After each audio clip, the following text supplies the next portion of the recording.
Teachers కు సంబంధించి మే నెలలోనే అన్నిటిని కూడా అంటే ఈ ట్రాన్స్ఫర్స్ అన్నిటిని కూడా పూర్తి చేస్తామంటున్నారు.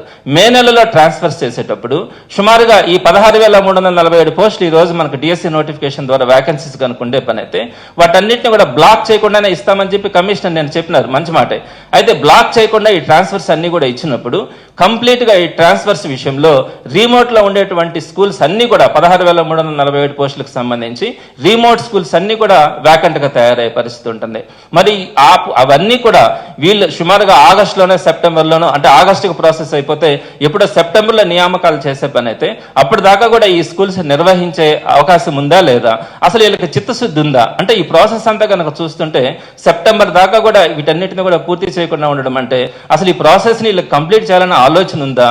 జూన్ లోపలనే నియామకాలు పూర్తి చేసి స్కూల్స్కి ఇబ్బంది లేకుండా స్టార్ట్ చేయాల్సింది పోయి సెప్టెంబర్ దాకా కూడా మేము దీన్ని కంటిన్యూ చేస్తామని చెప్తే అసలు ఈ ప్రాసెస్ని కంప్లీట్ చేయాలన్న ఆలోచన ప్రభుత్వానికి ఎక్కడా కూడా ఉన్నట్టుగా కూడా కనిపించట్లా.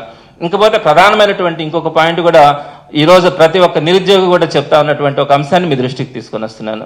11 నెలల క్రితం జూన్ 14వ తారీఖున 2024 సంవత్సరంలో 16,347 పోస్టులకు ఆ రోజు ఫస్ట్ సంతకం పెట్టినారు.